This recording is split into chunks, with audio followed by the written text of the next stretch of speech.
A porta de vidro da emergência se abriu com um ruído seco, deixando entrar o cheiro de chuva, gasolina e medo que vinha grudado nas roupas de Marina Azevedo. Ela estava sentada em uma cadeira de rodas, empurrada por um socorrista apressado, a mão direita pressionada contra o próprio abdômen, o rosto pálido sob a luz branca do hospital.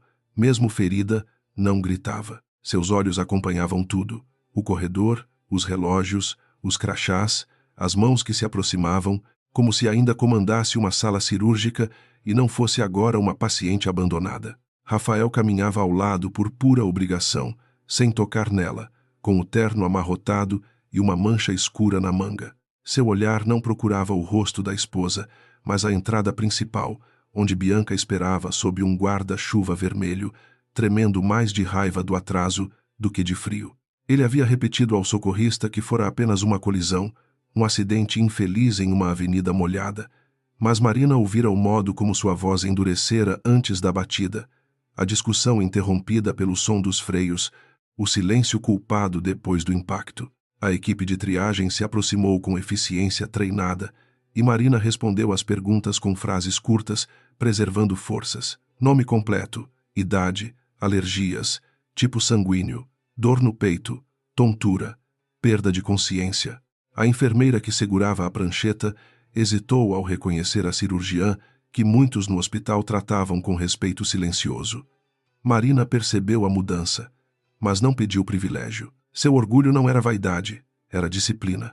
Enquanto Rafael assinava um formulário sem ler, ela notou que a assinatura dele tremia apenas quando o celular vibrava no bolso. Bianca entrou no corredor apesar das placas de restrição, os cabelos loiros presos de qualquer maneira e o perfume caro invadindo o ar carregado de antisséptico. Não perguntou se Marina estava viva, não perguntou se sentia dor. Parou perto de Rafael e sussurrou algo que a paciente não ouviu inteiro.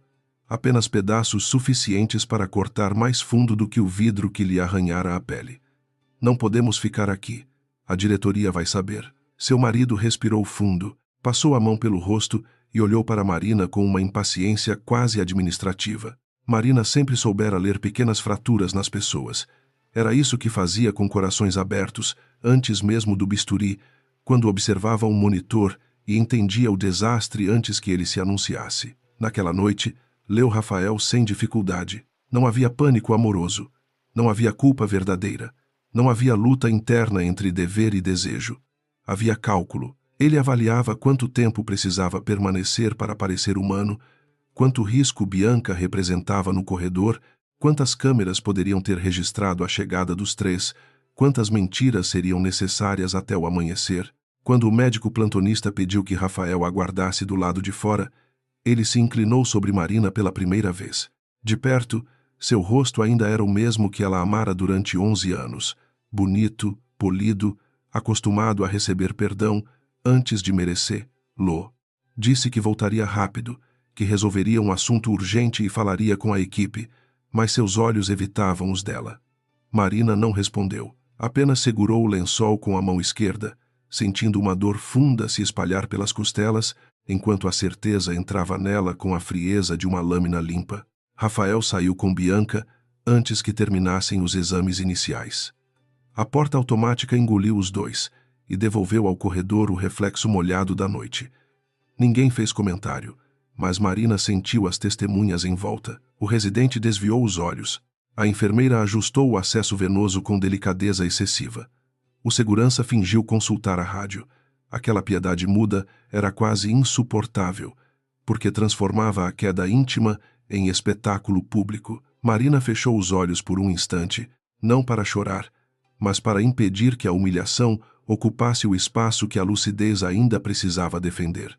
O Hospital Santa Cecília nunca dormia, apenas trocava de máscaras. Durante o dia, era o templo de mármore e vidro, onde empresários, políticos e famílias influentes compravam a ilusão de que a morte podia ser negociada. À noite, revelava seus ruídos verdadeiros, o rodar das macas, o gemido de portas antigas, os passos cansados de enfermeiros que sabiam demais e falavam pouco. Marina conhecia cada andar daquele lugar. Tinha salvo vidas em salas onde Rafael agora fazia alianças e talvez por isso compreendeu rápido que seu perigo não terminava no acidente. O primeiro sinal veio quando a técnica tentou registrar seus dados no sistema e franziu a testa. Digitou outra vez, conferiu o bracelete provisório, pediu confirmação do sobrenome. Marina abriu os olhos. A tela refletia no rosto da jovem uma confusão que nenhum treinamento escondia. A paciente Marina Azevedo não aparecia na lista ativa de atendimento, embora tivesse acabado de entrar pela emergência. A técnica chamou outra funcionária, depois um enfermeiro, depois o médico. Todos repetiram o gesto mecânico de procurar um nome que parecia ter sido engolido pela própria máquina. Marina sentiu o coração bater de modo irregular, não pelo susto, mas pela compreensão de uma intenção. Um erro comum não apagava cadastro, histórico e autorização ao mesmo tempo. Ela havia participado da implantação daquele sistema anos antes, conhecia seus níveis de acesso, suas proteções, suas fragilidades. Se o nome dela desaparecera, alguém com credencial alta agira depressa, talvez enquanto Rafael assinava o formulário, talvez antes mesmo de a ambulância chegar. A dor física recuou por um segundo, substituída por uma clareza dura. O abandono era apenas a superfície. O médico plantonista, Dr. Álvaro, tentou tranquilizá-la com uma voz baixa. Disse que poderiam tratá-la mesmo sem o registro completo, que a prioridade era avaliar possíveis lesões internas. Marina o fitou em silêncio, observando o suor discreto acima do lábio dele. Álvaro era competente, mas temia a diretoria como um homem teme portas que se fecham para sempre. Ela perguntou quem havia acessado seu prontuário. Ele respondeu que verificariam depois. Ela perguntou de novo, sem elevar o tom.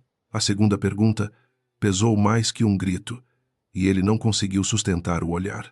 Levaram Marina para uma sala de exames, no fim do corredor, onde o ar parecia mais frio e as luzes faziam sua pele parecer de porcelana quebrada. Enquanto a maca se movia, ela viu Teresa Lobo surgir perto do posto de enfermagem. A chefe de enfermagem tinha cabelos grisalhos presos em coque firme e uma expressão que não desperdiçava ternura em público. Ao reconhecer Marina, Teresa parou por menos de um segundo, apenas o suficiente para que as duas mulheres trocassem uma mensagem sem palavras. Havia perigo, havia testemunhas. Era preciso sobreviver primeiro. Rafael, do lado de fora, não estava longe. Ele não seguira imediatamente para casa, como prometera a si mesmo diante de Bianca, nem conseguira partir para o apartamento dela, como ela exigia com unhas pintadas cravadas no braço dele. Ficou no estacionamento coberto, fumando sem ser fumante, encarando a fachada iluminada do hospital. Sua raiva crescia contra Marina, como se ela tivesse escolhido sofrer naquela noite para atrapalhar a vida dele. Bianca chorava no banco do passageiro, mas suas lágrimas tinham disciplina. Cada uma servia para lembrar Rafael do escândalo que os ameaçava. Ele dizia que tudo seria controlado. Era uma frase antiga, usada em reuniões, jantares, entrevistas e mentiras domésticas. Controlaria a colisão, a presença de Bianca, a entrada de Marina, qualquer pergunta de funcionários curiosos. Seu pai conhecia 2 membros do conselho, e Rafael havia aprendido cedo que instituições tinham portas invisíveis para homens de sobrenome certo. O que o incomodava era a calma da esposa ao ser deixada para trás. Marina ferida ainda parecia mais forte do que ele inteiro, e essa lembrança o irritava mais do que a possibilidade de uma investigação. Na sala de exames, Marina lutava contra ondas de tontura. O monitor emitia sons regulares demais para a tempestade dentro dela. A médica que avaliava as imagens encontrou sinais de contusão, nada que justificasse cirurgia imediata, mas recomendou observação rigorosa. Marina ouviu tudo com atenção profissional, embora parte de si observasse a cena de longe. Era estranho estar deitada sob máquinas que tantas vezes interpretara em outros corpos.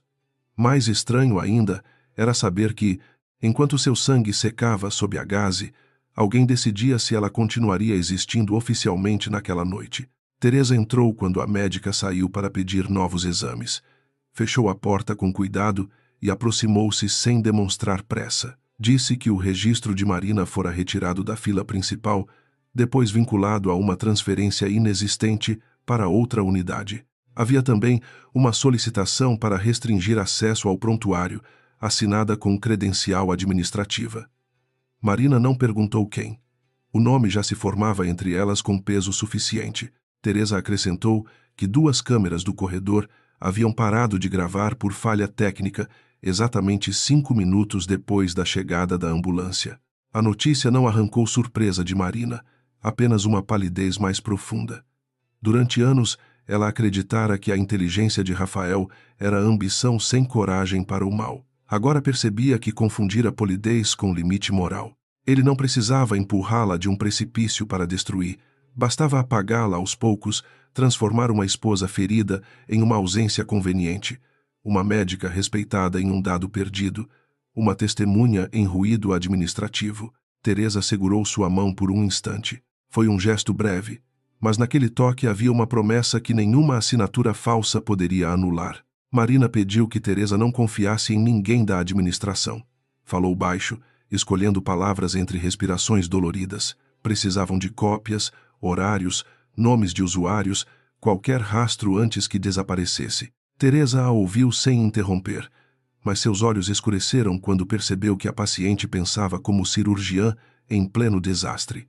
A mulher ferida não pedia vingança, pedia preservação de provas.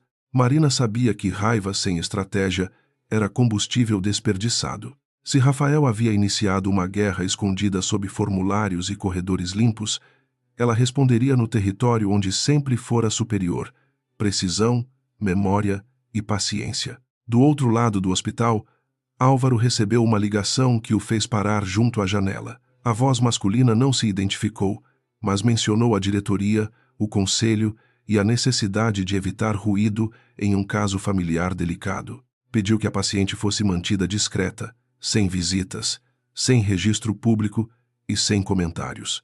Álvaro olhou para o próprio reflexo no vidro escuro, vendo um homem que havia entrado na medicina para salvar desconhecidos e agora hesitava diante de uma ordem sem rosto. Quando desligou, sua vergonha tinha gosto metálico. Rafael finalmente voltou ao prédio quase 3 horas depois, sem Bianca ao lado. Lavara as mãos, trocara a camisa no carro e ensaiara uma expressão de marido preocupado diante do espelho retrovisor. Perguntou por Marina na recepção com voz firme, como quem exige eficiência de funcionários inferiores. A atendente procurou no sistema, depois procurou de novo. Disse que não havia paciente registrada com aquele nome. Rafael sentiu um alívio violento subir pelo peito, tão forte que precisou disfarçá-lo com indignação. Como assim não havia? Ele elevou o tom, representando para as câmeras que talvez ainda funcionassem. A atendente chamou um supervisor, e o supervisor chamou a segurança. Em poucos minutos, Rafael transformou a própria confusão em cena pública. Disse que sua esposa chegara ferida, que tinha testemunhas, que processaria o hospital se algo houvesse acontecido. Era uma performance elegante, construída para que todos se lembrassem depois de seu desespero.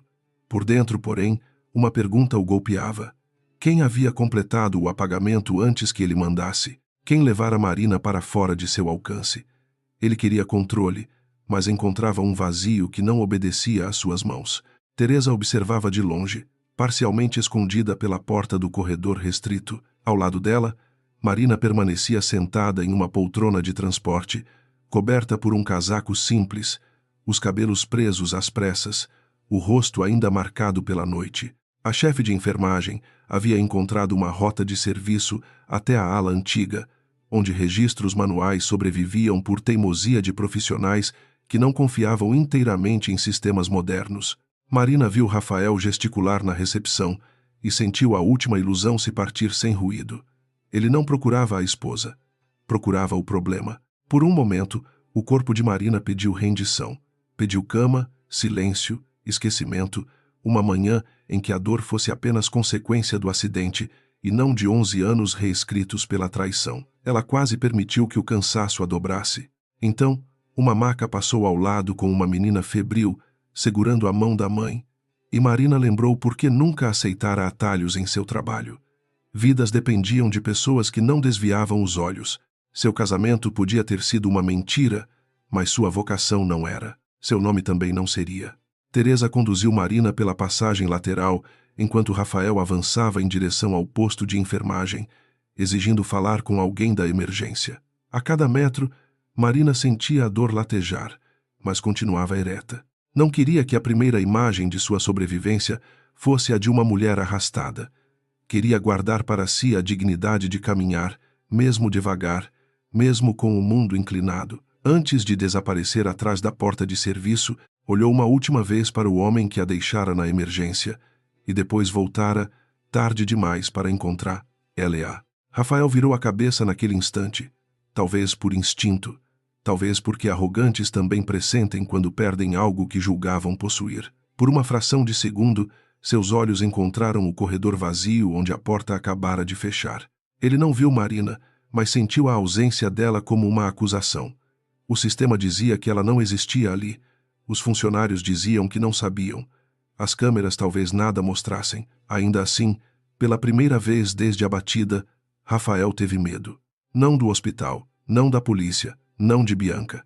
Teve medo do silêncio inteligente de Marina, na ala antiga, onde as paredes guardavam rachaduras discretas sob a tinta bege. Teresa levou Marina a um quarto usado para observação de funcionários. Havia uma cama estreita, um armário metálico e uma janela voltada para o pátio interno, onde a chuva batia nas folhas de uma árvore solitária. Marina sentou-se com cuidado e respirou até a náusea passar. Teresa lhe entregou um envelope pardo com cópias iniciais, horários de acesso e um nome de usuário administrativo. A letra impressa parecia pequena demais para carregar uma traição daquele tamanho. Marina segurou o envelope contra o peito, não como quem abraça uma arma, mas como quem protege uma verdade recém-nascida. Sabia que a noite ainda não acabara. Rafael procuraria respostas. Bianca tentaria salvar a própria imagem, e alguém dentro do hospital corrigiria rastros com a pressa de quem teme luz. Marina também sabia que não poderia agir movida apenas pelo coração partido. A mulher abandonada queria perguntar por quê.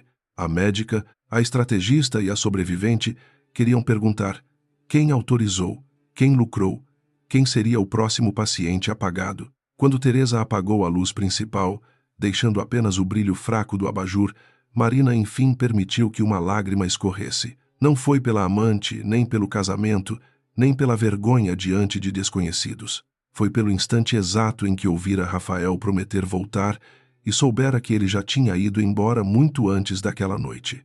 A lágrima desceu sozinha, silenciosa, e depois acabou. Marina limpou o rosto com as costas da mão, abriu o envelope e começou a ler. Lá fora, o hospital continuava fingindo ordem.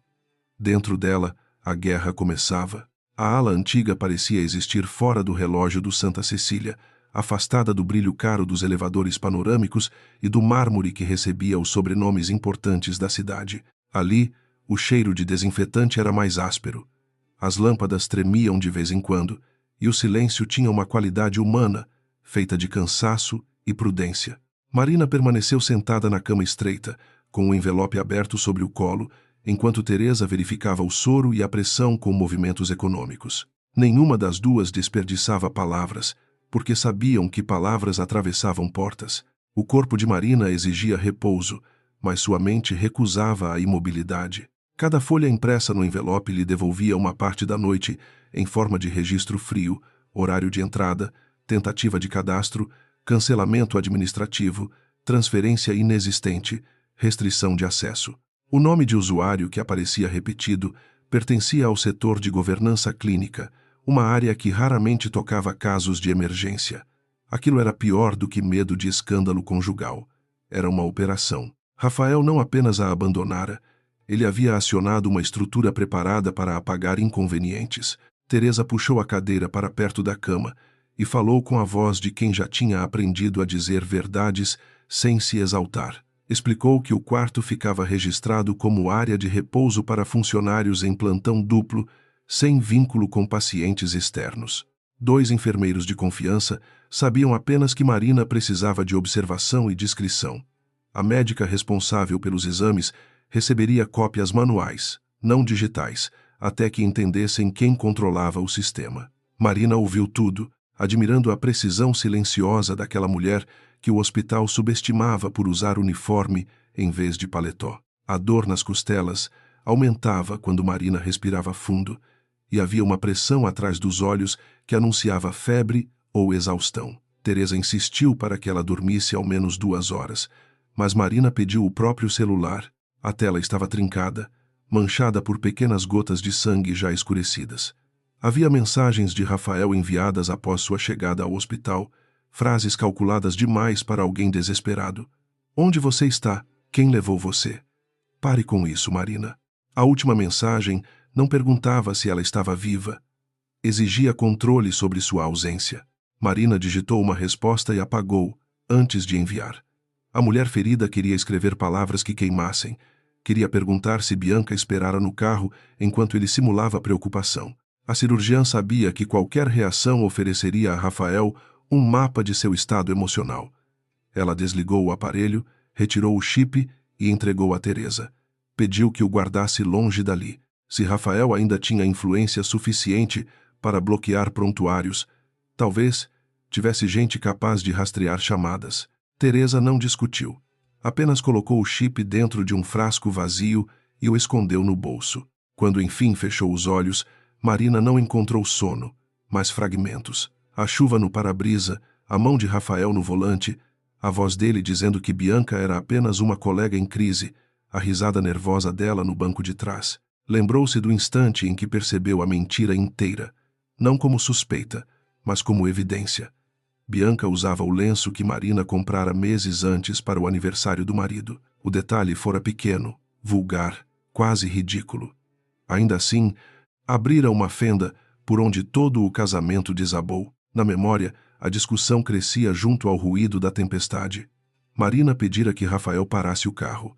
Ele respondera que ela estava exagerando, que seu orgulho sempre transformava fatos simples em acusações. Bianca chorara no banco de trás com uma doçura ensaiada, dizendo que não queria destruir uma família. Foi nesse momento que Marina viu o caminhão parado adiante e notou que Rafael demorou meio segundo a mais para frear. Talvez tivesse sido choque, talvez distração, talvez algo que ele nunca confessaria nem a si mesmo. A dúvida era uma ferida sem curativo. Rafael passou o restante da madrugada em sua cobertura, caminhando de um lado para outro, enquanto Bianca ocupava o sofá como uma rainha contrariada. Ela exigia garantias, perguntava se alguém a havia visto, se Marina podia falar, se o nome dela apareceria nos boletins internos. Rafael tentava manter a voz baixa, mas a irritação vazava entre os dentes. Dizia que Marina tinha influência entre enfermeiras antigas, que todos a adoravam por aquela postura de santa competente. Bianca respondeu que uma mulher abandonada e ferida podia virar mártir. Rafael odiou a palavra. Ele ligou para Ernesto Valença antes do amanhecer. O diretor de operações do Santa Cecília atendeu no terceiro toque, com a calma grossa de quem nunca pergunta detalhes que possam comprometê-lo. Rafael explicou o mínimo necessário, omitindo Bianca e exagerando a instabilidade emocional de Marina. Ernesto escutou, tossiu uma vez, depois disse que nomes não desapareciam sem deixar sombras. Se Marina estivesse protegida por alguém de dentro, seria preciso descobrir rápido. Rafael sentiu o alívio evaporar. Sempre acreditara que poder era uma chave universal, mas naquela noite encontrou fechaduras que resistiam. Ao amanhecer, Teresa entrou no quarto trazendo café fraco, torradas e um semblante mais grave. Marina estava acordada, encostada aos travesseiros, lendo as folhas pela terceira vez. A enfermeira explicou que alguém da administração solicitara uma auditoria nos acessos da emergência, não para preservar provas, mas para identificar quem havia impresso cópias. Também havia uma orientação informal para tratar Marina como possível paciente evasiva, caso ela aparecesse. A palavra evasiva permaneceu no ar como veneno elegante. Marina sorriu sem alegria. Primeiro a apagavam. Depois, diriam que fugira. A médica responsável pelos exames, doutora Helena Duarte, entrou pouco depois. Era jovem o bastante para ainda se incomodar com ordens injustas, mas experiente o suficiente para temer seus efeitos. Trouxe os resultados em uma pasta simples e falou sem rodeios. Marina tinha contusões importantes, sinais de concussão leve e risco de complicações se insistisse em se mover demais. Precisaria de monitoramento por pelo menos 48 horas. Marina agradeceu e perguntou se Helena estava disposta a assinar um relatório manual. A pergunta colocou a médica diante de uma escolha moral. Helena olhou para Teresa, depois para Marina. Sabia que assinar aquele relatório significava contrariar uma engrenagem mais poderosa do que um chefe irritado. Também sabia que se recusasse, estaria colaborando com a transformação de uma paciente real em fantasma administrativo. Pegou a caneta, escreveu com letra firme e datou cada página. Enquanto assinava, disse que não sabia o que estava acontecendo, mas sabia reconhecer uma tentativa de distorcer atendimento médico. Marina sentiu uma gratidão silenciosa, não efusiva, porque gratidão demais poderia parecer despedida. Ainda havia muita luta para agradecer. A notícia da ausência de Marina começou a circular nos andares superiores antes do almoço, não como fato, mas como versões. Alguns diziam que ela sofrera um colapso após descobrir a traição. Outros murmuravam que Rafael tentava protegê-la de si mesma. Havia quem repetisse que grandes médicos também quebravam por dentro. A crueldade dos corredores era educada, sempre precedida de preocupação. Marina conhecia aquele idioma. Durante anos ouvira homens incompetentes chamarem mulheres firmes de difíceis, mulheres cautelosas de frias, mulheres brilhantes de ameaçadoras. Agora chamariam sua sobrevivência de descontrole. No quarto escondido, Marina pediu a Teresa acesso a uma linha segura e fez a primeira ligação para Henrique Sampaio, advogado que trabalhara com ela em casos de negligência hospitalar envolvendo pacientes sem recursos. Henrique não era poderoso no sentido que Rafael respeitava. Não tinha sobrenome herdado nem escritório com vista para a Bahia. Tinha outra coisa mais rara: paciência investigativa e indignação disciplinada.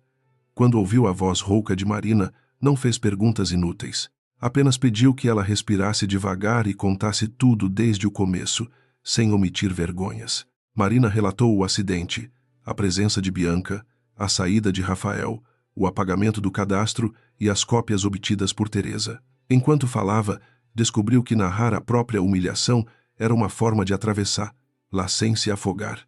Henrique anotava em silêncio, interrompendo apenas para precisar horários e nomes. Ao final, disse que aquilo tinha 3 camadas: abandono de incapaz, fraude documental e possível obstrução de atendimento. Marina fechou os olhos. Ouvir as palavras jurídicas não diminuiu a dor íntima, mas transformou o caos em terreno.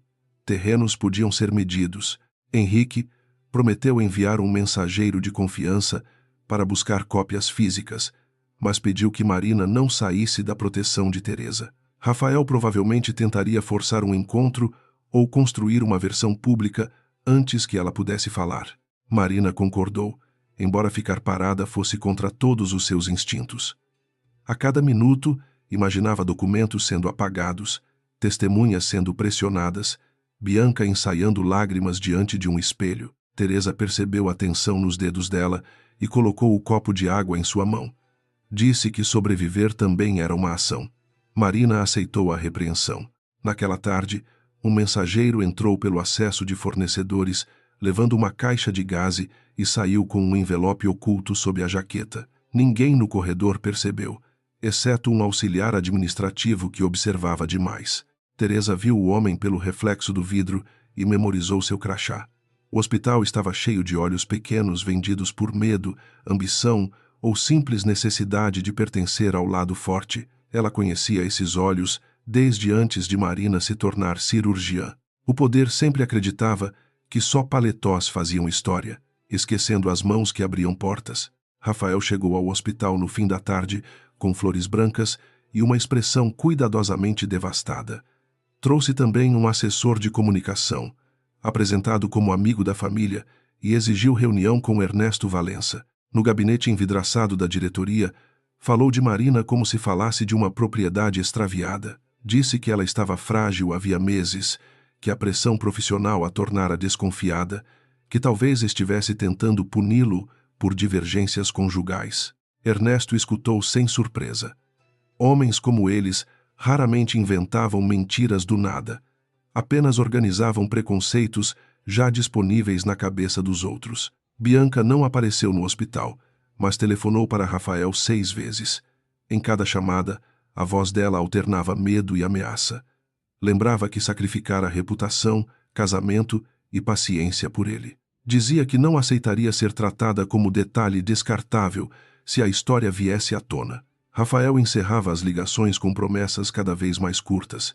Começava a perceber que sua amante, antes útil como fuga narcísica, agora era uma testemunha indisciplinada. Ainda assim, culpava Marina por tudo. Em sua lógica, a vítima era sempre responsável por tornar visível a violência sofrida. No quarto da ala antiga, Marina recebeu de Helena uma segunda informação inquietante. Um pedido de transferência fora emitido em nome dela para uma clínica de reabilitação psiquiátrica vinculada a um grupo parceiro do hospital. O pedido não tinha assinatura médica válida, mas fora anexado como justificativa de ausência no sistema. Marina demorou alguns segundos para responder. A estratégia era clara. Se a encontrassem, diriam que estava confusa. Se não a encontrassem, diriam que fugira de tratamento. Rafael não queria apenas escapar da culpa. Queria retirar dela o direito de ser acreditada. A revelação abriu uma porta antiga dentro de Marina.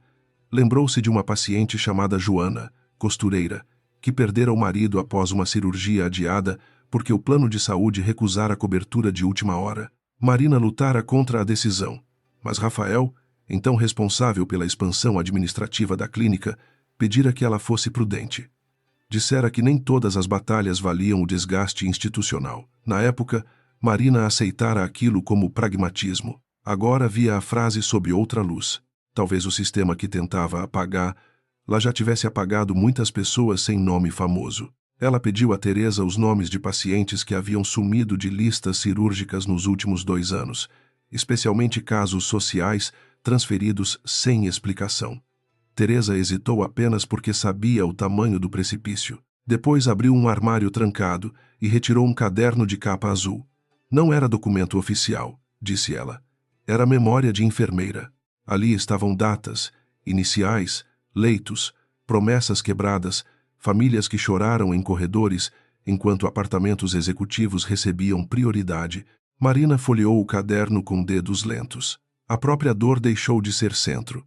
Tornou-se chave. Teresa contou que começara a anotar depois da terceira transferência suspeita.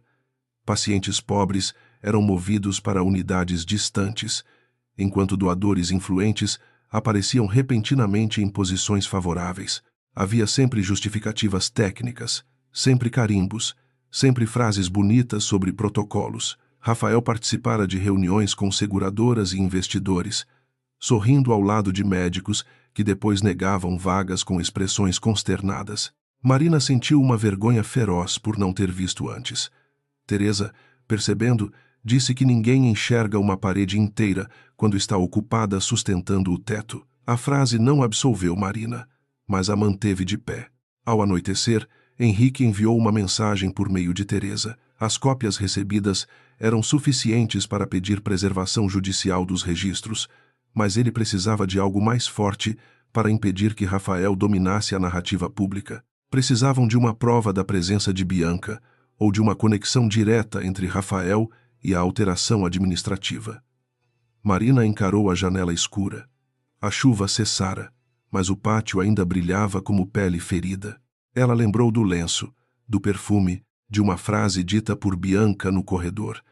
Talvez a amante tivesse deixado rastro onde a vaidade falava mais alto que a prudência. Marina pediu que Teresa verificasse a entrada pelo estacionamento, não as câmeras principais já comprometidas, mas os registros de pagamento, cancelas e sensores de placa. Rafael provavelmente esquecera que sistemas pequenos guardavam verdades que sistemas grandes tentavam apagar. Teresa sorriu pela primeira vez, um sorriso breve e seco. Disse que conhecia um técnico noturno que odiava Ernesto Valença desde que o diretor cortara a adicional de risco da equipe. Marina compreendeu que justiça raramente avançava por caminhos heróicos. Às vezes, dependia de ressentimentos honestos, de memórias cuidadosas, e de pessoas cansadas de obedecer. Enquanto Teresa saía, Marina ficou sozinha com o caderno azul. Leu nomes parciais até a visão embaçar. Cada inicial parecia pedir algo dela. Não santidade, não martírio, apenas competência moral. Pela primeira vez desde a batida, chorou sem tentar impedir. Mas suas lágrimas eram diferentes das da madrugada. Não lamentavam Rafael, lamentavam os anos em que confundira sucesso institucional com serviço verdadeiro. Quando a porta se abriu novamente, ela enxugou o rosto e ergueu a cabeça. A mulher que Teresa encontrou ali ainda estava ferida, porém já não parecia escondida. Teresa trouxe um pequeno pendrive dentro de um pacote de luvas. O técnico encontrara o registro de entrada do carro de Rafael no estacionamento, com horário, placa e imagem parcial do banco do passageiro. Bianca aparecia de perfil, nítida o suficiente para desmentir qualquer versão de solidão conjugal. Mais importante, havia uma chamada interna feita do celular de Rafael para Ernesto 12 minutos antes da primeira alteração no cadastro de Marina. Não era confissão, mas era uma linha. Linhas, quando puxadas com paciência, derrubavam tapeçarias inteiras. Marina segurou o pendrive como segurara o envelope na noite anterior. Sentiu medo, claro.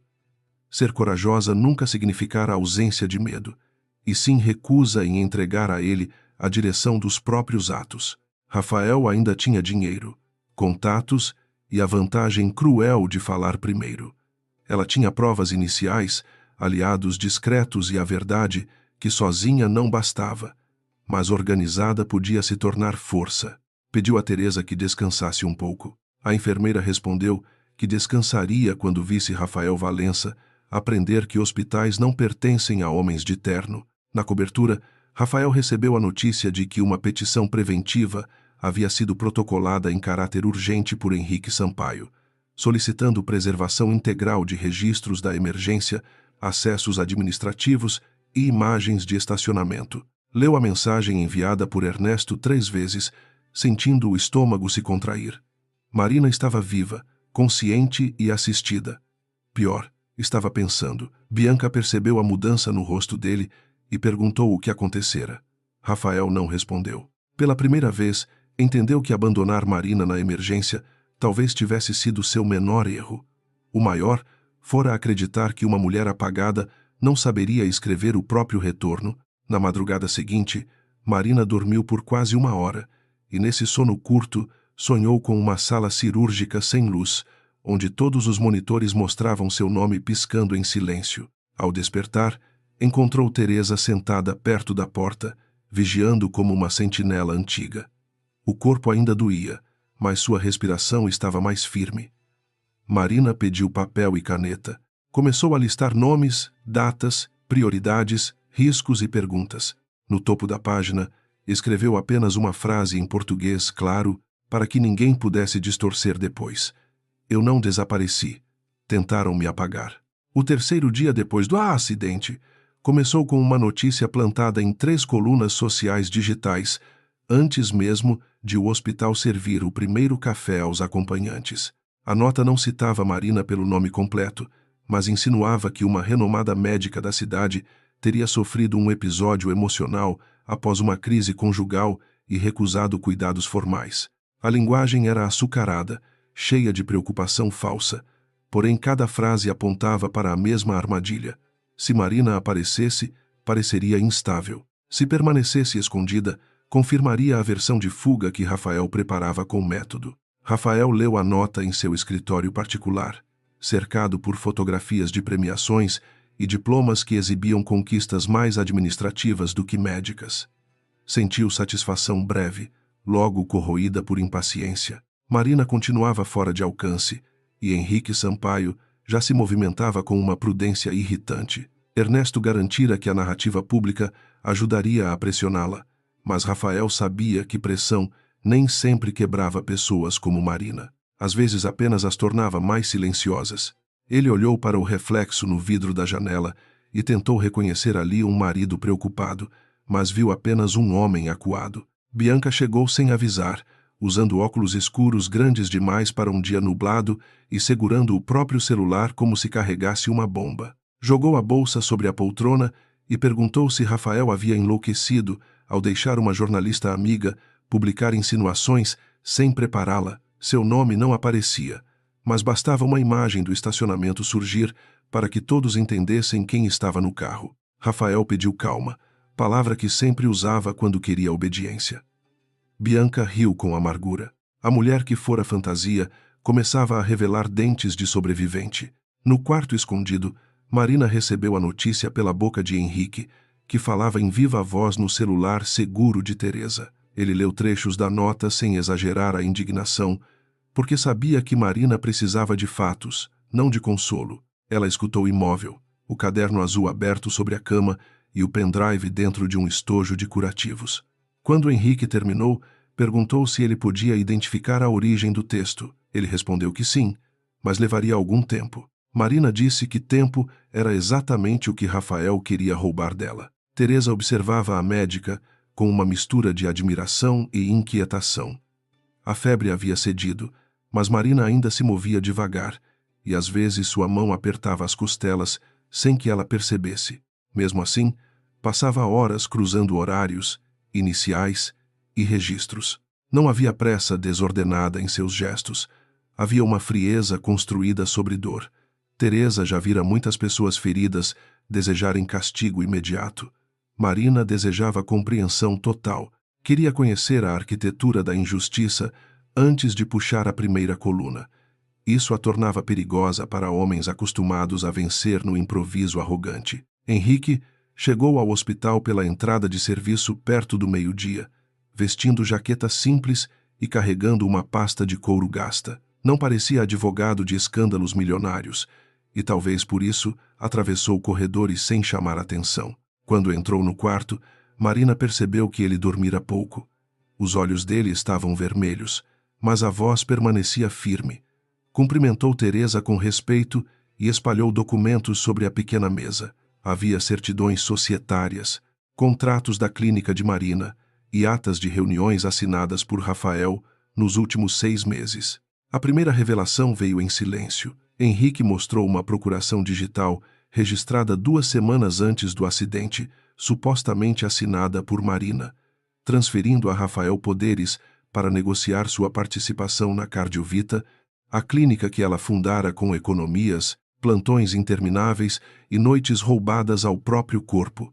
Marina encarou a assinatura falsificada sem piscar. Era quase perfeita, mas faltava uma inclinação discreta na última letra, detalhe que só alguém íntimo tentaria copiar e só ela saberia negar com segurança. Rafael não queria apenas sua voz, queria sua obra. A Cardiovita nascera para ser alternativa ao cinismo do Santa Cecília. Marina a imaginara como lugar onde excelência não dependeria de sobrenome, onde pacientes complexos não seriam descartados por cálculos de seguro. Com o tempo, Rafael assumira a expansão administrativa, alegando que ela precisava se concentrar nas cirurgias. Marina aceitara por cansaço e confiança, 2 moedas perigosas, quando entregues a alguém faminto por controle. Agora havia contratos com empresas de investimento, cláusulas de venda condicionada e uma reunião marcada para dali a 10 dias. Se ela continuasse ausente, Rafael teria caminho aberto. Henrique explicou que ainda não podia acusar formalmente sem perícia, mas podia bloquear a operação se Marina assinasse uma declaração e apresentasse prova médica de capacidade plena. A ironia feriu como sal. A mesma mulher que passara anos decidindo em minutos durante emergências cardíacas precisava agora provar que não estava louca para defender o próprio nome. Marina pegou a caneta. Seus dedos tremeram uma única vez, não de medo, mas de raiva contida. Assinou devagar, com a assinatura verdadeira, inteira, como se cada traço devolvesse um pedaço de si. Enquanto isso, Rafael participava de uma reunião reservada com Ernesto e 2 conselheiros do hospital. Falavam em risco reputacional, estabilidade institucional e proteção de ativos, expressões elegantes para esconder pânico. Ernesto defendia que Marina fosse localizada antes de qualquer medida judicial mais agressiva. Um dos conselheiros, velho amigo da família Valença, sugeriu interná-la sob avaliação psiquiátrica se surgisse oportunidade. Rafael não protestou, apenas perguntou quais médicos assinariam o encaminhamento. Naquele instante, sua degradação tornou-se mais nítida até para ele, mas a ambição já havia aprendido a chamar crueldade de necessidade. Bianca, excluída da reunião, esperou em uma cafeteria próxima e enviou mensagens cada vez mais ameaçadoras. Guardava fotos, áudios, recibos de viagens e um vídeo curto gravado no carro minutos antes do acidente, quando Rafael segurava sua mão enquanto Marina olhava pela janela. Bianca não queria justiça para Marina, queria proteção para si mesma. Ainda assim, sua vaidade oferecia à verdade um depósito inesperado. Ao reler as mensagens antigas de Rafael, percebeu quantas vezes ele prometera deixar a esposa apenas quando a transferência da clínica estivesse resolvida. Amor, afinal, também tinha cronograma financeiro. No quarto da ala antiga, Teresa abriu o caderno azul na página dedicada a Joana Ribeiro, a costureira que perdera o marido depois da cirurgia adiada. Marina lembrou do rosto daquela mulher, pequeno e determinado, segurando documentos em uma pasta plástica azul. Na época, o caso fora tratado como infelicidade burocrática. Agora, cruzando datas, Henrique encontrou algo diferente. No mesmo dia em que o marido de Joana saiu da lista, um empresário ligado ao grupo de Ernesto recebeu prioridade cirúrgica com justificativa emergencial duvidosa. O padrão começava a se revelar. Outros nomes vieram depois. Um professor aposentado, transferido para a unidade distante na véspera de procedimento caro. Uma adolescente com cardiopatia congênita, removida da lista por suposta falta de autorização, embora a família tivesse apresentado documentos completos. Um motorista de ônibus cujo leito desaparecera após uma reunião entre Rafael e seguradoras. Marina lia cada caso como quem escutava batimentos enfraquecidos atrás de uma parede. Sua culpa crescia, mas Henrique a interrompeu antes que ela se afundasse nela. Disse que culpa sem ação era prisão. Culpa com prova podia virar reparação. Marina pediu para falar com Joana. Teresa conhecia uma assistente social aposentada que talvez ainda tivesse contato com a costureira. Henrique hesitou, temendo expor Marina antes da hora. Mas ela insistiu que nenhuma investigação seria legítima se transformasse vítimas em peças de tabuleiro. Precisavam ouvir quem pagara o preço humano dos contratos. A ligação foi feita de um aparelho simples, comprado por Teresa em uma farmácia distante. Joana atendeu com voz desconfiada.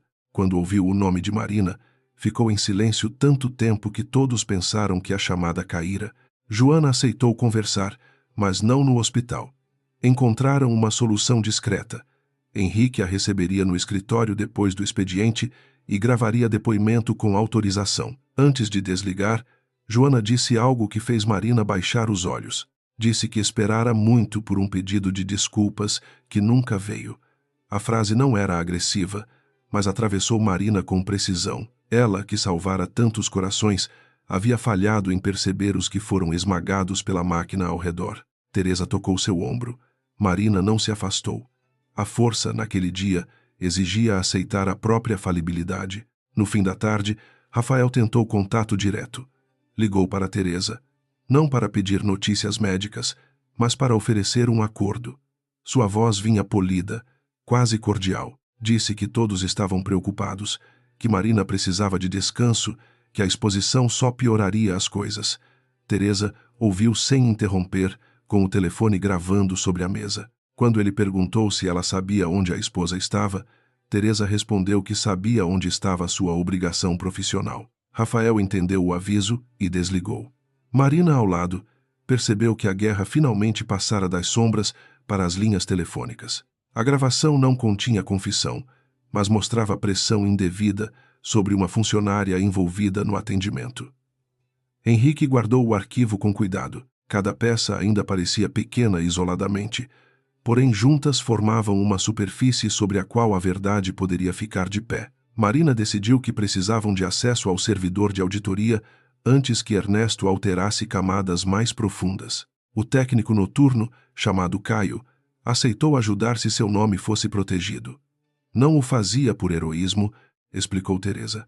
Fazia porque vira colegas demitidos por denunciar falhas reais enquanto diretores recebiam bônus. Caio encontrou Henrique em uma praça próxima ao hospital, sob a luz amarela de um quiosque fechado. Entregou um relatório exportado com os acessos administrativos da noite do acidente. Havia tentativas de mascarar endereços, mas não suficientes. Um terminal da diretoria havia acionado a restrição ao prontuário de Marina minutos após a ligação de Rafael para Ernesto. Outro acesso, feito de uma sala usada por consultores externos, criara a transferência psiquiátrica inexistente. Marina leu o relatório mais tarde e sentiu algo quase calmo. A mentira tinha deixado impressões digitais. Rafael, porém, não estava parado. Na manhã seguinte, entrou com pedido particular para avaliar a capacidade civil da esposa, alegando desaparecimento voluntário, comportamento errático e risco de autolesão. A petição era cruel na escolha das palavras. Usava a própria excelência de Marina contra ela, insinuando que perfeccionismo, reserva emocional e dedicação intensa eram sinais antigos de colapso. Henrique levou a notícia com cuidado, mas não suavizou. Marina ouviu sem expressão. Depois pediu que ele conseguisse uma cópia integral. Queria ler cada insulto. Precisava saber qual máscara Rafael escolhera para sufocar Eleá. Ao ler o documento, Marina não chorou. Sentiu uma espécie de luto seco, mais definitivo do que a tristeza da traição. O homem que compartilhara sua mesa, sua cama e seus planos, agora descrevia sua personalidade como patologia. Transformava a disciplina em obsessão, silêncio em paranoia, prudência em frieza. Ela percebeu que não era apenas um ataque jurídico, era a forma mais antiga de dominação, nomear a mulher para que ninguém escute o que ela diz de si mesma. Marina fechou a pasta e decidiu que Rafael não definiria mais nem sua dor. Bianca telefonou naquela noite para Rafael enquanto ele dirigia pela avenida costeira. Estava bêbada de medo, embora dissesse estar só cansada. Perguntou se ele realmente pretendia declarar Marina incapaz. Rafael respondeu que era medida temporária, necessária para proteger todos. Bianca riu, e a risada saiu quebrada. Disse que um dia ele faria o mesmo com ela, caso se tornasse inconveniente. Rafael perdeu a paciência e chamou-a de ingrata. Não sabia que Bianca gravava a chamada. Ela também não sabia ainda o que faria com aquilo, mas segurou o aparelho como quem segura uma saída. No escritório de Henrique, Joana prestou depoimento durante quase 2 horas. Contou sobre documentos ignorados, telefonemas sem retorno, promessas adiadas e a madrugada em que o marido morreu em uma unidade distante, longe da equipe que conhecia seu caso. Não acusou Marina diretamente, mas disse que o nome da doutora fora usado como selo de confiança enquanto administradores fechavam portas. Henrique enviou o áudio depois de pedir autorização. Marina escutou sozinha, sentada perto da janela. A voz de Joana não gritava. Por isso mesmo era impossível fugir dela. Depois do depoimento, Marina escreveu uma carta que ainda não pretendia enviar. Não era defesa pública, nem acusação formal. Era uma promessa dirigida aos pacientes do Caderno Azul, aos vivos e aos mortos. Prometia que não usaria sua dor pessoal para eclipsar a dor deles, e que Rafael não seria o único alvo se a rede fosse maior. Teresa leu por cima de seu ombro e disse que aquilo poderia virar manifesto. Marina respondeu que manifesto sem processo era só literatura. Precisavam de documentos, testemunhas e uma sequência que obrigasse os poderosos a responderem no lugar certo. O lugar certo surgiu 2 dias depois, quando Henrique descobriu que o Conselho do Santa Cecília realizaria uma audiência interna para aprovar a nomeação de Rafael como diretor executivo interino. Ernesto planejara transformar a crise em promoção, apresentando Rafael como homem capaz de proteger a instituição em momento delicado. Marina fechou os olhos por um instante. A audácia era tão grande que quase parecia convite. Se Rafael assumisse, teria acesso ampliado para destruir provas e intimidar testemunhas. Se ela surgisse antes, seria atacada como instável. Precisavam escolher não o momento mais seguro, mas o mais preciso. Teresa foi contra a presença física de Marina. Helena também. Henrique não proibiu, porque conhecia a inutilidade de proibir alguém que já avaliara o próprio risco. Marina ouviu todos. Depois explicou que Rafael construíra sua vitória sobre a ausência. Enquanto ela fosse voz remota, papel assinado ou prova protegida por outros, ele ainda poderia chamá-la de sombra. No entanto, aparecer sem preparação seria suicídio reputacional. Decidiram então montar uma sequência. Primeiro, garantir preservação judicial. Segundo, colher depoimentos. Terceiro, levar ao conselho documentos impossíveis de ignorar. Só então Marina entraria. Nos dias seguintes, a ala antiga tornou-se uma sala de estratégia. Teresa coordenava horários de enfermeiros. Helena produzia relatórios médicos manuais. Henrique organizava anexos e Caio extraía registros antes que fossem corrompidos. Marina trabalhava em intervalos curtos, obedecendo ao corpo apenas quando a tontura ameaçava derrubá-la. Sua força não era teatral. Ela não fingia estar bem. Ao contrário, usava a fragilidade como medida do tempo disponível. Cada pausa precisava servir à recuperação. Cada movimento precisava justificar a dor. A mulher apagada aprendia a retornar sem desperdiçar presença. Rafael notou mudanças no ambiente do hospital. Funcionários calavam quando ele passava, mas não com o velho medo submisso. Era outro silêncio, atento, cheio de corredores paralelos. Ernesto também percebeu e cobrou resultados. Disse que se Marina aparecesse com documentos, todos cairiam juntos em graus diferentes. Rafael respondeu que ela não teria coragem de destruir a instituição onde construíra a carreira. Ernesto o encarou como quem finalmente via a falha central do aliado. A arrogância de Rafael consistia em confundir amor por uma vocação com lealdade a homens que a traíram. Na véspera da audiência, Bianca procurou Henrique. Não foi por generosidade.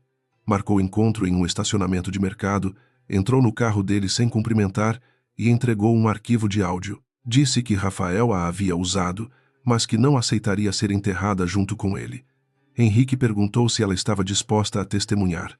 Bianca respondeu que ainda não. Sua covardia irritou o advogado, mas ele não recusou a prova.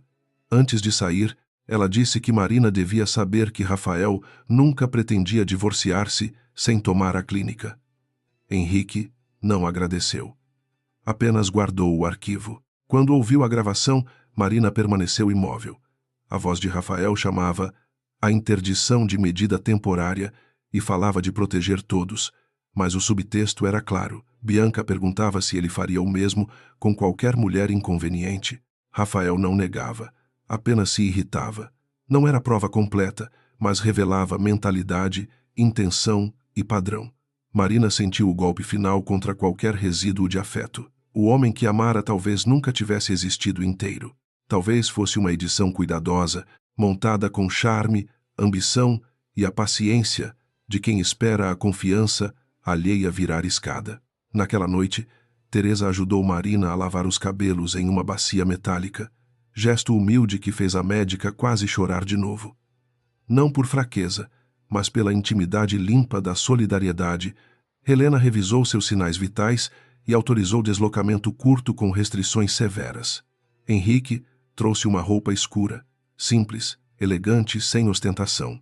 Marina tocou o tecido como se tocasse uma armadura. O espelho do quarto devolveu uma mulher mais magra, com marcas discretas no rosto e olhos que pareciam ter envelhecido anos. Ainda assim, era ela. Não uma versão diminuída, uma versão revelada. Antes de dormir, Marina escreveu no caderno uma lista dos nomes que falaria se tivesse oportunidade. Joana vinha em primeiro. Depois a adolescente, o professor, o motorista e outros que o sistema tratara como exceções administrativas. Ela não sabia se venceria no dia seguinte. Sabia apenas que não entraria no conselho para implorar reconhecimento. Entraria para devolver consequências. Rafael havia abandonado uma mulher ferida na emergência, mas a história que tentara encerrar naquela porta crescera para além do casamento. Agora havia pacientes, documentos, testemunhas e uma verdade organizada respirando no escuro. No mesmo horário, Rafael ensaiava seu discurso diante de Ernesto. Falaria de compromisso, estabilidade, transparência e dor pessoal. Diria que enfrentava a situação de Marina com respeito e discrição. Receberia aplausos de homens que apreciavam tragédias bem administradas. Ao terminar, imaginava sair diretor interino, com poderes suficientes para esmagar Henrique, Teresa e qualquer funcionário insolente. Não percebeu que sua confiança era o último luxo dos condenados. Na ala antiga, Marina apagou a luz com as próprias mãos. Pela primeira vez desde o acidente, dormiu sem sonhar com fuga. Sonhou com portas se abrindo. O auditório do Santa Cecília ficava no 12º andar, onde as janelas altas enquadravam a cidade como se o hospital estivesse acima de qualquer julgamento humano. Naquela manhã, as cadeiras foram ocupadas por conselheiros, médicos-chefes, advogados internos e convidados selecionados com cuidado. Havia café em porcelana branca, pastas com o brasão da instituição e uma tranquilidade artificial que tentava cobrir o cheiro de ameaça. Rafael entrou usando terno azul escuro e expressão grave, cumprimentando pessoas com a humildade estudada de quem já se imagina vencedor. Marina chegou por outro caminho, longe dos elevadores principais, acompanhada por Teresa, Helena e Henrique. Andava devagar, mas sem apoio visível, porque escolhera que sua primeira aparição não fosse confundida com fragilidade total.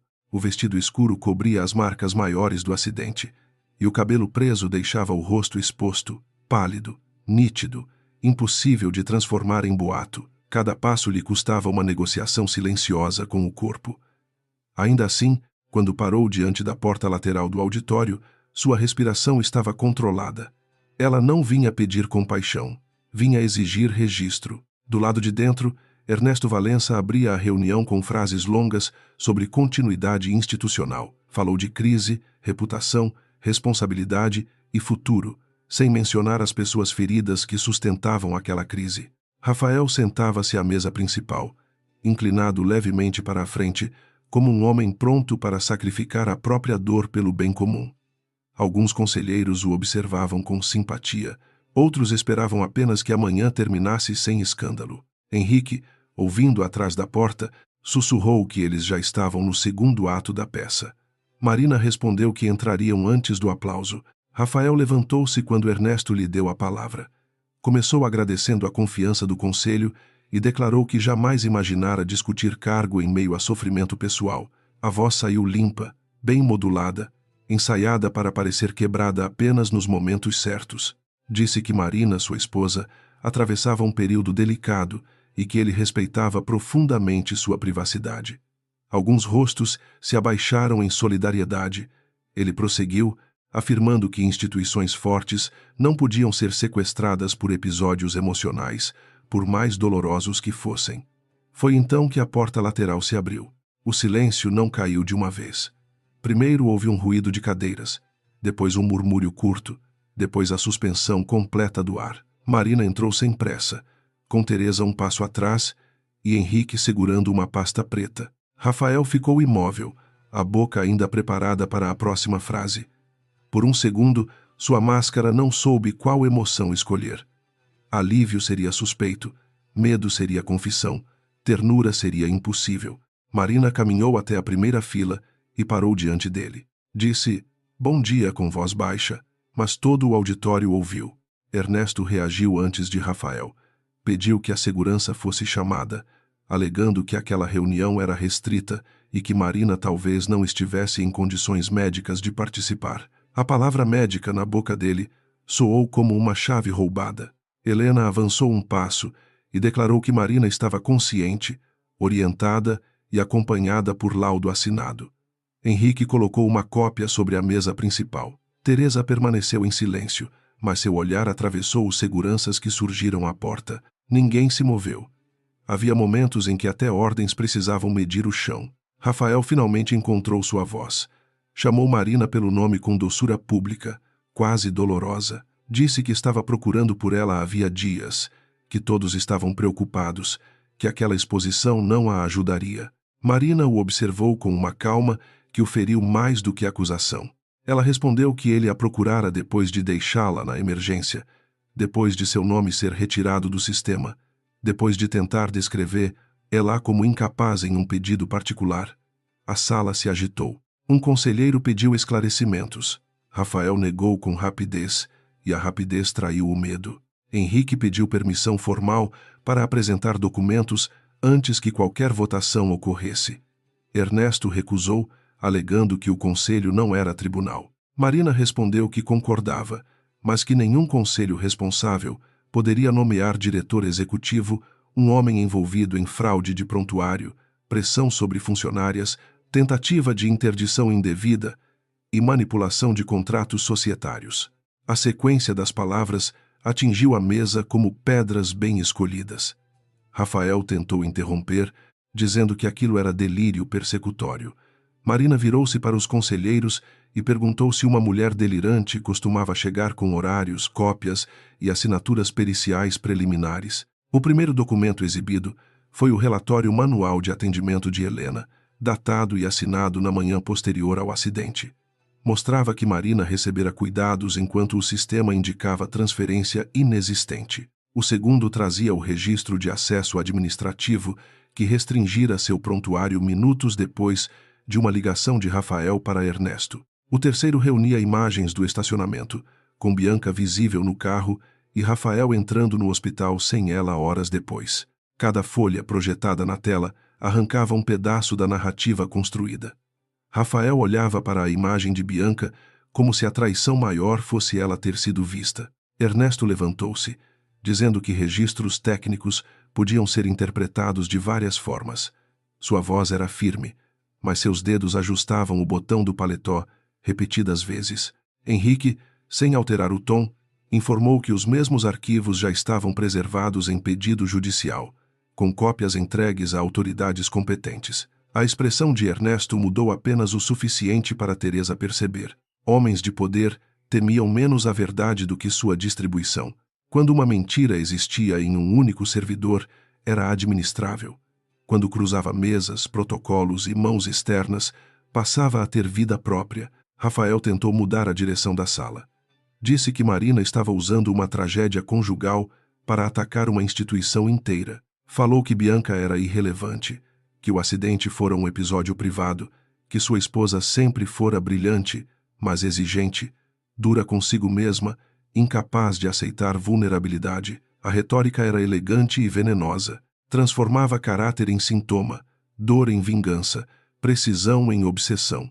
Marina deixou que ele falasse até o fim. Depois pediu que reproduzissem o áudio em que ele chamava a interdição de medida temporária para proteger todos. A gravação de Bianca atravessou o auditório com qualidade imperfeita, mas clareza suficiente. A voz de Rafael surgia irritada, tentando reduzir a violência de sua estratégia a um procedimento necessário. Quando Bianca perguntou se ele faria o mesmo com qualquer mulher inconveniente, houve um ruído coletivo, quase um suspiro. Rafael empalideceu. Disse que a gravação era ilegal, editada, retirada de contexto. Henrique respondeu que a admissibilidade seria discutida no foro adequado, mas que o conselho agora tinha o dever ético de suspender a votação. Um dos médicos-chefes retirou lentamente a pasta de votação da própria frente. Bianca não estava no auditório quando sua voz foi ouvida, mas esperava em um carro estacionado a 2 quadras, com as mãos frias e o rosto escondido por óculos escuros. Henrique pedira que ela permanecesse disponível para confirmar a autenticidade se necessário. Ela odiava Marina por sobreviver com dignidade ao que nela virava pânico, mas odiava ainda mais Rafael por tê-la transformado em peça descartável. Quando recebeu a mensagem dizendo que o áudio fora tocado, fechou os olhos. Não se sentiu livre. Sentiu apenas que a queda de um homem também arrastava espelhos. Teresa pediu a palavra. Não possuía título de conselheira, nem sobrenome influente, mas carregava décadas de noites em que aquele hospital dependera de sua memória e de suas mãos. Ernesto tentou negar, porém a sala já não obedecia com a mesma facilidade. Teresa falou dos acessos ao prontuário, da ordem informal para tratar Marina como paciente evasiva, da tentativa de identificar quem imprimira cópias. Não dramatizou. Justamente por isso, cada frase parecia mais difícil de contestar. Quando terminou, disse que proteger paciente não era favor pessoal, era o fundamento de qualquer hospital decente. Marina então abriu o caderno azul.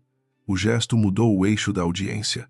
Até ali, muitos conselheiros ainda tentavam reduzir amanhã a conflito conjugal com consequências administrativas. Ao ver a lista de pacientes, datas e transferências suspeitas, alguns compreenderam que a história era maior. Marina mencionou Joana Ribeiro e o marido removido de uma lista cirúrgica. Mencionou a adolescente com cardiopatia congênita, o professor aposentado, o motorista de ônibus. Não acusou sem prova. Fez perguntas documentadas. Por que vagas desapareceram após reuniões com seguradoras? Por que investidores recebiam prioridade? Quem autorizava? Rafael percebeu que Marina o estava tirando do centro de sua própria defesa. Isso o desorientou. Ele preparara respostas para adultério, para acidente, para estado emocional da esposa. Não preparara resposta para pacientes pobres, atas cruzadas e listas cirúrgicas manipuladas. Tentou rir, mas o som saiu curto e feio. Disse que Marina sempre tivera complexo de salvadora, que via conspirações onde havia limitações orçamentárias. Marina respondeu que limitações não explicavam assinaturas falsas, transferências fantasma e prioridades compradas. Sua voz não subiu. A ausência de raiva visível tornava impossível chamá-la de histérica. Ernesto interrompeu com dureza, afirmando que a instituição investigaria internamente qualquer irregularidade, mas que aquela exposição pública era irresponsável. Henrique informou que investigação interna conduzida por possíveis envolvidos não bastaria. O Ministério Público já recebera notícia formal dos fatos e uma comissão externa seria solicitada. A palavra externa percorreu a mesa como vento frio. Um conselheiro mais velho, até então calado, perguntou a Ernesto por que nunca fora informado sobre a transferência psiquiátrica registrada em nome de Marina. Ernesto respondeu que desconhecia o detalhe. Caio, chamado por videoconferência segura, provou que o acesso partira do terminal da diretoria. O auditório perdeu a compostura institucional por alguns minutos. Pessoas falavam ao mesmo tempo, celulares vibravam, advogados internos cochichavam com rostos tensos. Rafael aproveitou o tumulto para aproximar-se de Marina. Teresa moveu-se por instinto, mas Marina ergueu a mão, pedindo espaço. Ele falou baixo, com a voz finalmente sem verniz. Disse que ela estava destruindo tudo que haviam construído. Marina olhou para ele, como se olhasse um corpo estranho identificado tarde demais. Respondeu que não, Rafael. Eu estou separando o que construí do que você contaminou. A frase atingiu onde ainda havia vaidade viva. Rafael abandonou o sussurro e elevou o tom diante de todos. Disse que a clínica também era dele, que Marina nunca teria crescido sem sua visão, que talento técnico não bastava para comandar uma empresa. Chamou-a de ingrata, chamou Teresa de funcionária ressentida, chamou Henrique de oportunista. Cada palavra arrancava sua própria máscara. Marina não precisou responder de imediato. Deixou que o auditório visse o homem que ela vira tarde demais, o homem que confundia contribuição com posse e discordância com traição. Henrique então apresentou a procuração falsificada da Cardiovita, a tentativa de transferência de controle e o contrato preliminar com o grupo de investidores ligado a Ernesto. A sala voltou ao silêncio, mas era outro silêncio, cheio de cálculo e medo. Marina explicou como sua assinatura fora imitada e mostrou documentos autênticos para comparação. Não precisou teatralizar. A diferença sutil na última letra, ampliada na tela, tornou-se símbolo de tudo. Rafael tentara copiar sua mão, sua vontade, sua presença. Errara no detalhe porque jamais se interessara pelo que nela era singular. Um dos advogados do hospital aconselhou a suspensão imediata da reunião. Outro pediu recolhimento de todos os materiais para análise.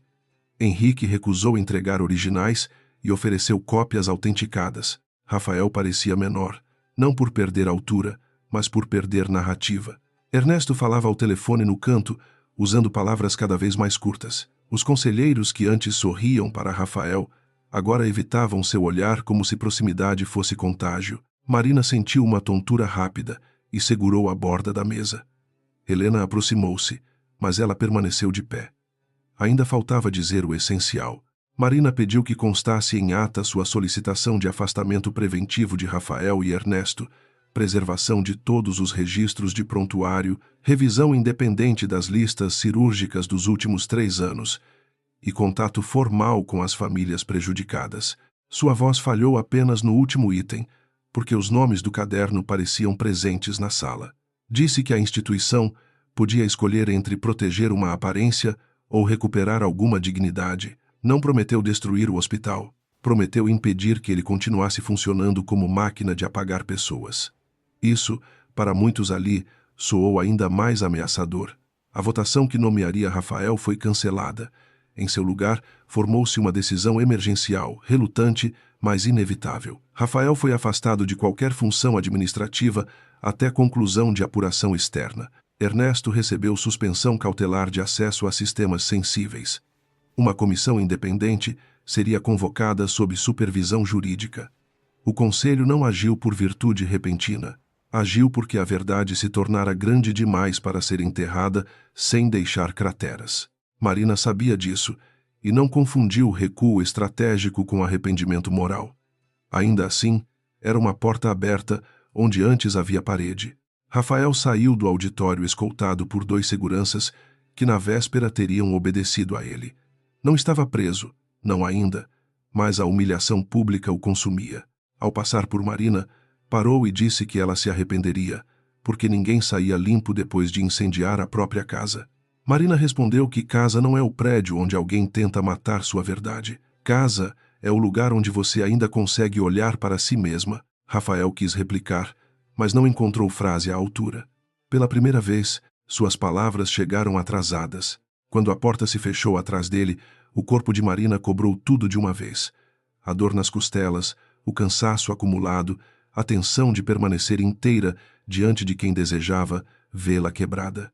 Helena segurou seu braço. Teresa firmou o outro lado, e Henrique abriu passagem sem anunciar vitória.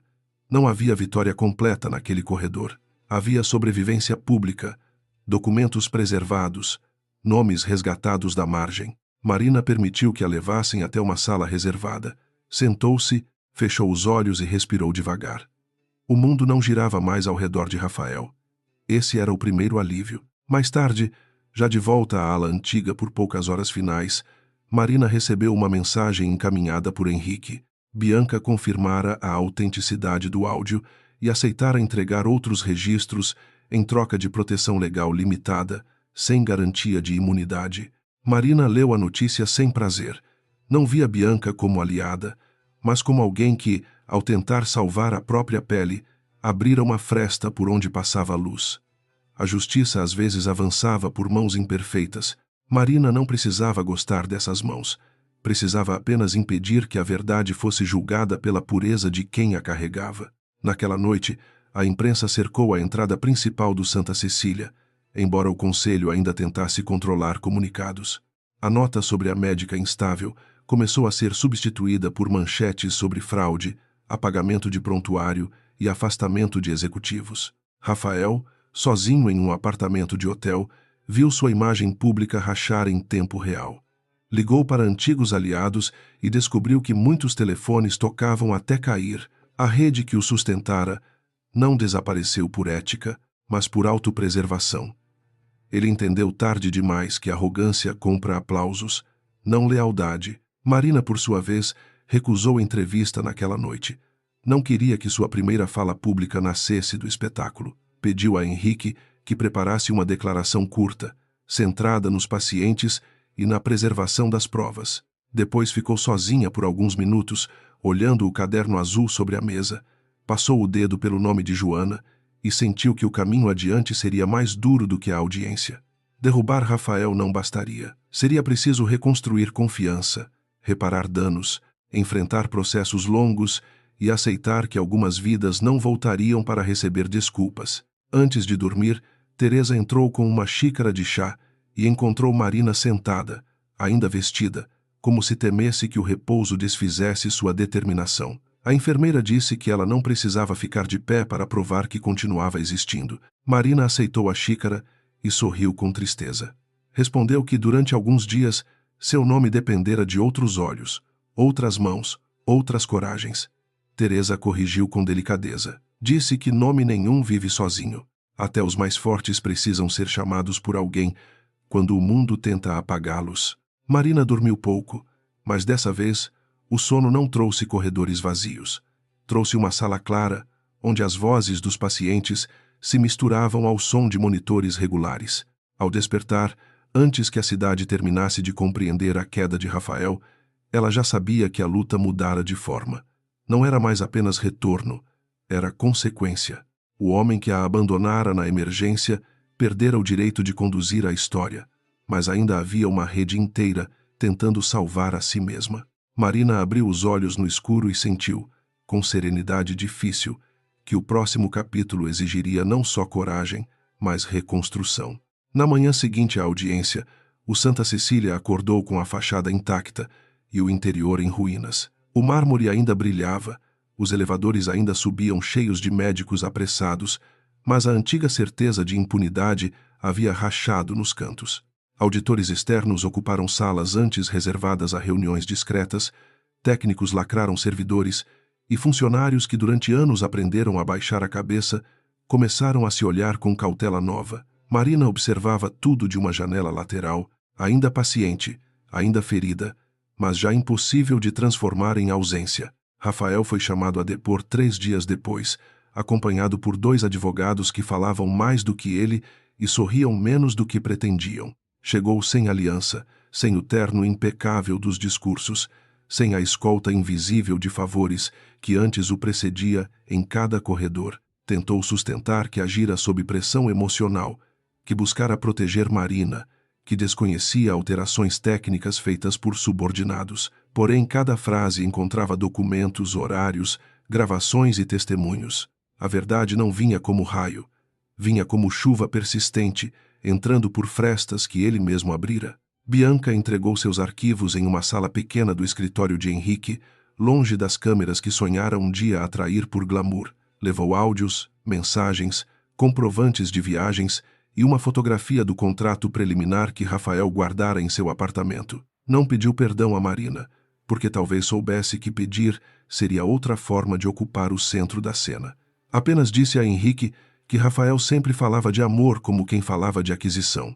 Depois assinou seu depoimento com mãos trêmulas.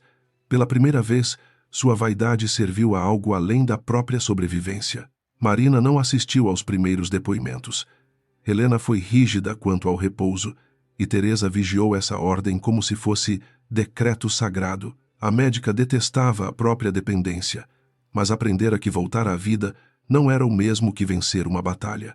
Havia músculos doloridos, noites interrompidas por memórias da emergência, sustos diante do som de pneus na chuva. Às vezes acordava com a sensação de ainda estar presa à cadeira de rodas, ouvindo Rafael prometer retorno enquanto já partia.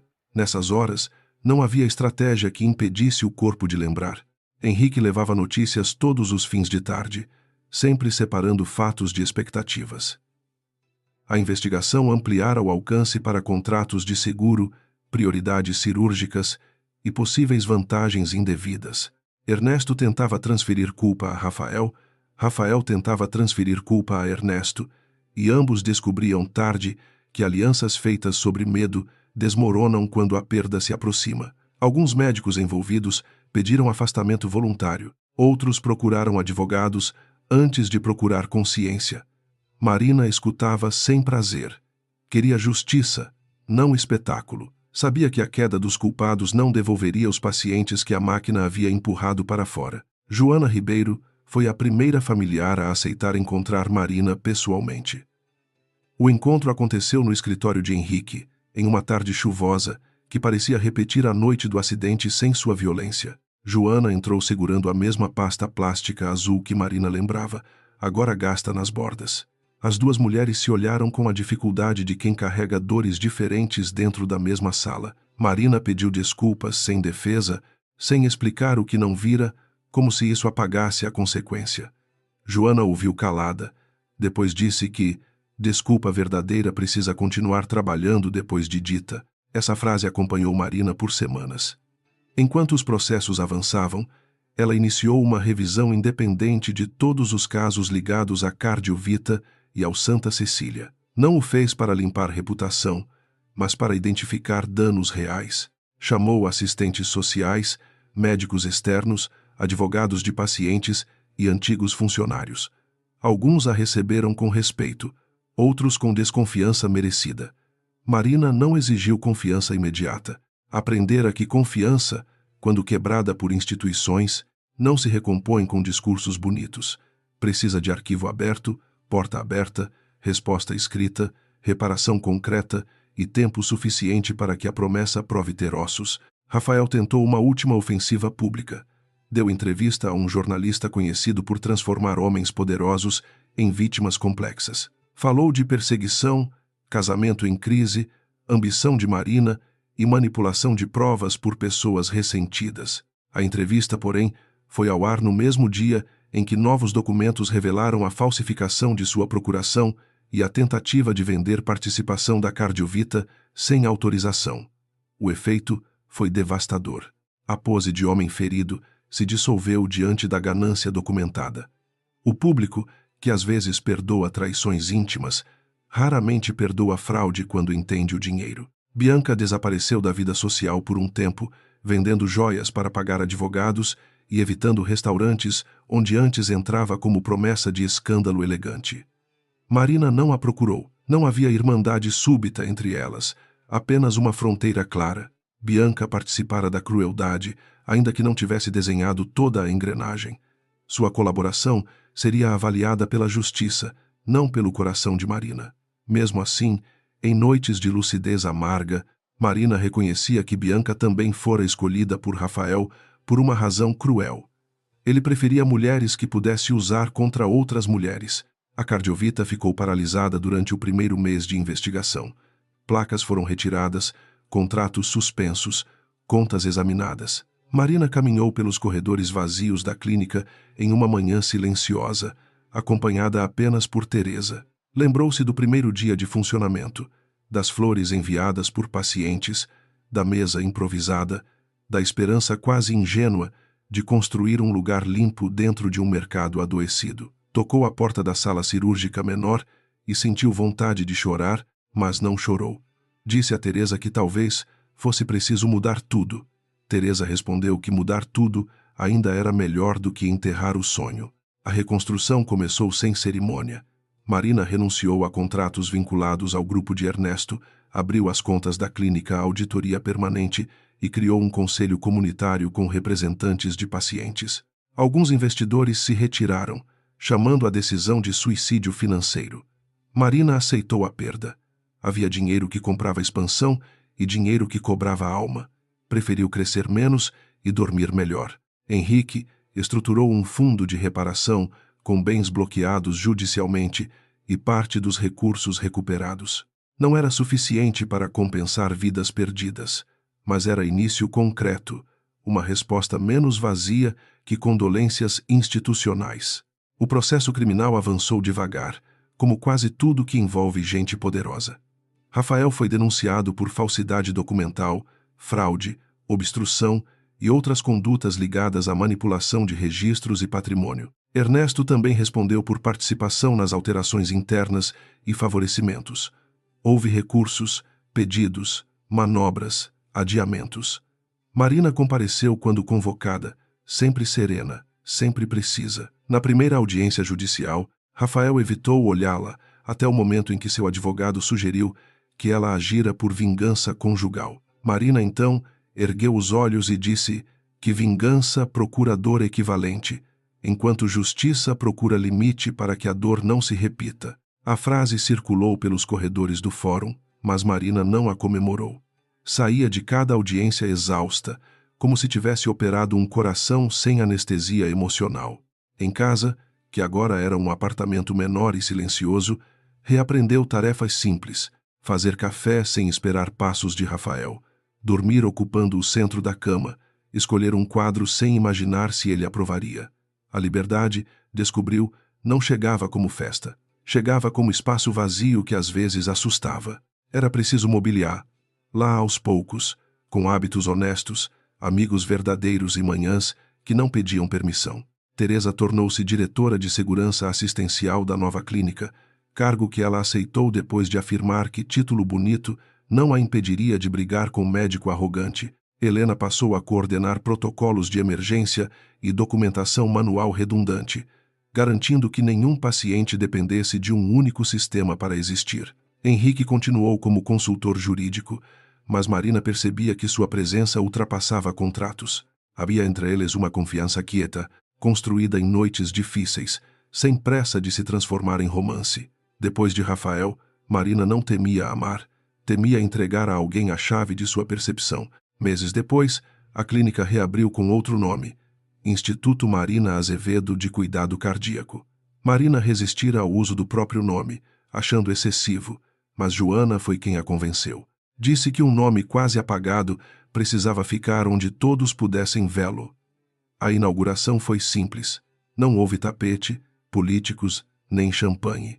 Havia pacientes, funcionários, famílias e uma parede com a Declaração de Direitos Assistenciais escrita em linguagem clara. Na entrada, uma placa menor trazia uma frase escolhida por Teresa: "Nenhuma pessoa atendida aqui será reduzida a silêncio administrativo." Rafael recebeu a notícia da reabertura de longe, em uma sala de espera de tribunal, enquanto seus advogados discutiam acordo parcial. Sua aparência mudara, o rosto estava mais magro, a barba mal cuidada, os olhos sempre procurando saídas. Não sentia remorso de modo limpo. Sentia perda, ressentimento, espanto diante do fato de o mundo continuar sem obedecê-lo. Ao ver uma foto de Marina diante da nova placa, desligou o celular com raiva. Ainda pensava que ela tomara dele algo que lhe pertencia. Essa incapacidade de compreender foi sua última prisão antes da sentença. Quando a condenação parcial saiu, anos de poder foram reduzidos a páginas, artigos e penas. Rafael não recebeu o castigo cinematográfico que algumas pessoas desejavam, mas perdeu liberdade, cargos, patrimônio e o sobrenome como escudo incontestável. Ernesto também caiu, levando consigo parte da rede que o protegia. Outros acordos revelaram nomes menores, intermediários, consultores e médicos cúmplices. O Santa Cecília foi obrigado a revisar protocolos sob fiscalização externa e financiar reparações. Nada disso parecia suficiente diante do sofrimento produzido, mas Marina aprendera que justiça humana raramente é perfeita. Ainda assim, imperfeita não significava inútil. No primeiro aniversário da reabertura, Marina voltou ao pronto atendimento do Instituto durante um plantão de tempestade. A chuva batia forte contra as janelas e, por um instante, o som trouxe de volta a noite em que Rafael a deixara para trás. Ela parou no corredor, sentindo o antigo frio subir pelo peito. Teresa, que passava com uma prancheta, percebeu e ficou ao lado sem perguntar. Marina respirou até o presente vencer a memória. À frente, uma jovem médica chamava pelo nome de uma paciente recém-chegada, conferindo cada letra com cuidado. Esse gesto simples quase a desfez. Um nome pronunciado corretamente, registrado com atenção, confirmado diante de alguém vulnerável. Era assim que a dignidade começava. Não em grandes discursos, mas na recusa de tratar pessoas como obstáculos. Marina aproximou-se da equipe e ajudou em silêncio, orientando exames, acalmando a família, ajustando prioridades. Não precisava ocupar o centro da sala para ser autoridade. Sua presença havia mudado. Antes comandava por excelência incontestável. Agora comandava também por escuta, porque conhecia de dentro o terror de depender da integridade alheia. Ao fim do plantão, encontrou Joana sentada no pequeno jardim coberto da clínica. A costureira participava do conselho comunitário e jamais poupava críticas quando via risco de vaidade institucional. Marina sentou-se ao lado dela. Ficaram alguns minutos ouvindo a chuva escorrer pelo telhado transparente. Joana disse que seu marido teria gostado daquele lugar. Marina respondeu que gostaria de tê-lo conhecido melhor enquanto havia tempo. Não houve perdão declarado, porque certas relações não precisam de solenidade. Havia, porém, uma paz trabalhada, feita de presença contínua, e isso valia mais que absolvições rápidas. Henrique apareceu perto da saída, com 2 xícaras de café e um sorriso cansado. Perguntou se Marina ainda pretendia revisar pessoalmente o relatório trimestral naquela madrugada. Ela respondeu que sim, mas depois de dormir 6 horas, porque Teresa a ameaçara com uma rebelião de enfermeiros. Henrique riu. O riso dele não exigia nada, não invadia, não comprava futuro. Marina aceitou a xícara e sentiu uma ternura tranquila, sem urgência de nomear. Talvez um dia houvesse amor ali. Talvez não. O essencial era que, agora, qualquer porta que se abrisse seria escolha, não fuga. Na manhã seguinte, Marina entrou sozinha na antiga sala administrativa da Cardiovita, agora reformada, e encontrou sobre a mesa o primeiro crachá definitivo do Instituto. Seu nome estava impresso em letras firmes, sem abreviação, sem erro, sem sombra de autorização alheia. Doutora Marina Azevedo, diretora clínica. Ela passou o polegar sobre a superfície lisa e lembrou a tela da emergência, dizendo que ela não existia. Lembrou Rafael voltando tarde demais, procurando o problema no lugar onde deixara uma mulher. Lembrou a primeira lágrima, o envelope, o caderno azul, as vozes que a chamaram de volta. Marina prendeu o crachá ao jaleco e saiu para o corredor, onde pacientes começavam a chegar. Ninguém aplaudiu. Não era necessário. A vida raramente oferece música nos momentos em que alguém se reconstrói por inteiro. Oferece tarefas, passos, nomes a confirmar, mãos a segurar, decisões a tomar com coragem paciente. Marina sorriu ao ouvir sua equipe chamar, lá, para avaliar um caso novo. Caminhou em direção à sala de atendimento com serenidade. Não era mais a mulher abandonada na emergência. Era a mulher cujo nome tentaram apagar e que transformou o próprio retorno em abrigo para muitos outros.